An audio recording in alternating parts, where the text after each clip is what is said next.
Je m'appelle Olivier Clovis, j'ai réalisé plus de 6 millions d'euros en vendant des formations et du coaching, je suis spécialisé en tunnel de vente et aujourd'hui je vais vous expliquer que si tu veux vendre du ticket, ça ne sert à rien d'envoyer un maximum de monde en appel de vente parce que c'est ce qui t'empêche de scaler, c'est ce qui t'empêche d'avoir du temps pour toi et c'est ce qui t'empêche de gagner de l'argent. Voici pourquoi. En gros, pour vendre du ticket, il y a 3 phases. La phase semer, nourrir, récolter. C'est ce que j'appelle le cycle de l'oseille. La plupart des gens pensent qu'il faut envoyer directement les prospects en appel de vente pour essayer de les closer. Ils ont oublié qu'il fallait passer par la case nourrir. La phase nourrir, c'est ce qui est le plus important. Donc, je vais vous expliquer d'abord ce qu'on doit faire dans la phase semer. Donc, pour semer les graines, en gros, l'idée, c'est on va planter une idée dans la tête du prospect pour l'attirer à nous. Donc, ça va être avec un message intéressant, un hook, une nouvelle manière de voir les choses. On va l'attirer dans notre écosystème. On va focus sur la curiosité en parlant notamment des problèmes et des désirs qu'ils ont. Ok? Donc, ça, c'est la première phase. C'est la phase, on attire l'attention, quelqu'un est intéressé et ensuite, on va devoir l'amener dans la phase 2 qui est la phase nourrir dans laquelle on va lui parler de notre solution et notamment on va mettre en relation notre solution avec les autres solutions alternatives du marché et on va montrer en quoi est-ce que c'est mieux de passer par notre solution. Le but, c'est également ici de répondre aux objections en lui faisant changer de perspective et en lui montrant qu'il y a une nouvelle manière de voir les choses. L'idée avec les objections, c'est de répondre aux objections temps, argent, ça ne marche pas pour moi, toutes ces objections qu'elles se posent quand ils pensent à acheter votre produit ou service. Ensuite, il va falloir parler de qui vous êtes et ça, c'est un point central puisque ce qui est important, c'est qu'il vous fasse confiance. Pour qu'il vous fasse confiance, il va falloir que vous parlez de vous, de vos valeurs et de qui vous êtes et montrer que vous êtes légitime, que vous êtes qualifié pour l'accompagner à résoudre ses problèmes et à atteindre ses objectifs. Et le plus important, c'est de lui faire changer ses croyances limitantes en lui montrant que la solution que vous avez à disposition est meilleure que tout ce qu'il a vu sur le marché. Et une fois qu'on a fait ça, et seulement une fois qu'on a fait ça, on va pouvoir passer dans la phase récoltée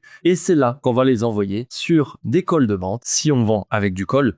Sinon, on peut vendre directement en live pour ceux qui sont adeptes du live ou avec une page de vente directement. Et on peut ajouter également ici les vidéos. Ça va dépendre notamment de votre manière de pricer et les différentes offres que vous aurez. Le mid ticket se prête plus à la vente sur page de vente ou sur live, mais il y a également des manières de vendre du ticket sur page de vente sans faire de call de vente. Donc, quand on voit les choses de cette manière, on se rend bien compte que on ne peut pas envoyer directement des prospects vers la phase récoltée sans passer par la phase nourrir, qui est une phase super importante et il faut bien se rendre compte qu'un prospect pour acheter du ticket, il va devoir passer 7 heures avec vous et pendant ces 7 heures, il va falloir montrer que vous êtes légitime, que votre solution est faite pour lui, qu'il va pouvoir y arriver en se faisant accompagner par vous. Alors maintenant qu'on a compris les 3 phases de base, comment est-ce qu'on fait pour scaler tout ça? C'est là qu'on va devoir parler du POV. Alors, le POV, c'est pour proximité, offre, volume. Alors, on va commencer par l'offre. Qu'est-ce qu'une bonne offre? Une bonne offre, c'est une offre qui se base sur votre avantage compétitif. C'est ce qui vous permet de vous différencier du marché et d'avoir une solution unique qu'on ne peut pas copier. Donc, on part toujours de l'avantage compétitif pour créer son offre. Ne partez pas d'un avatar client pour créer votre offre. Partez de vous. C'est ce qui vous permet d'être la version originale, d'être le leader de votre marché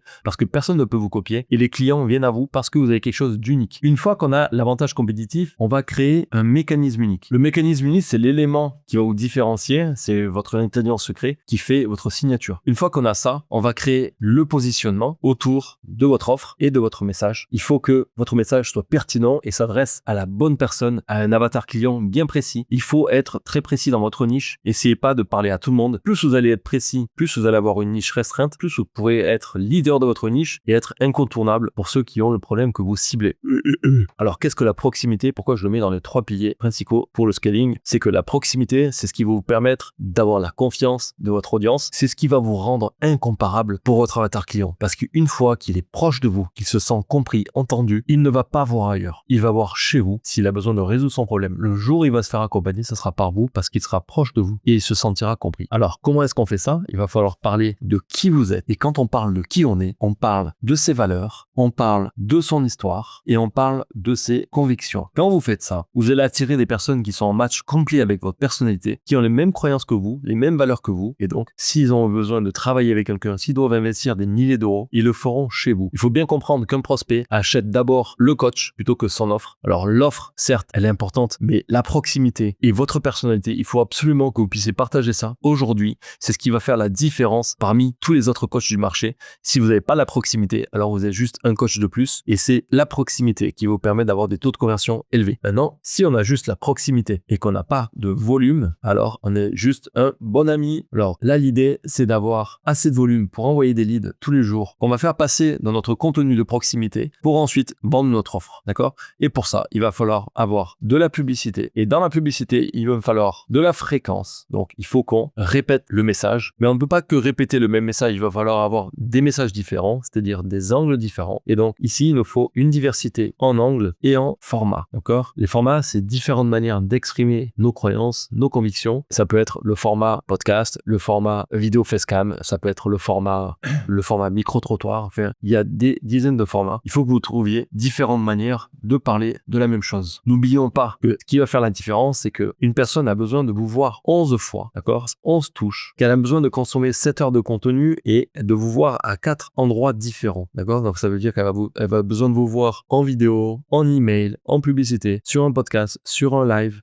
La publicité, l'idée, c'est que ici, on va envoyer la publicité vers votre contenu de proximité qui, lui, va vous permettre de convertir sur vos offres et vos offres. Vous allez réinvestir un petit pourcentage dans la publicité pour aller chercher du volume. Si vous manquez un pilier, vous pouvez pas scaler tout simplement parce que si vous avez une offre, mais que vous n'avez pas de proximité et que vous avez du volume, alors vous allez avoir du mal à être rentable puisque envoyer de volume sur une offre, si on n'a pas de proximité, c'est beaucoup plus difficile de vendre. Maintenant, si on a l'offre et la proximité, mais qu'on n'a pas le volume, on est juste un petit coach qui est le bon ami, mais on n'est pas une autorité dans notre marché. Si on a les trois, alors là, on est vraiment sur quelque chose qui peut compound, c'est-à-dire un effet cumulé dans le temps, et on ne peut que grandir en respectant l'équilibre des 3 piliers et du cycle de l'oseille. Si tu as aimé cette vidéo, n'hésite pas à mettre un like et à t'abonner pour les prochaines vidéos. Et check la description, je t'ai préparé un quiz pour connaître les failles de ton système d'acquisition actuel et savoir comment les résoudre. Voilà, tu peux aller dans la description et faire ce quiz-là pour recevoir ça dans ta boîte mail. Et moi, je te dis à bientôt pour une prochaine vidéo.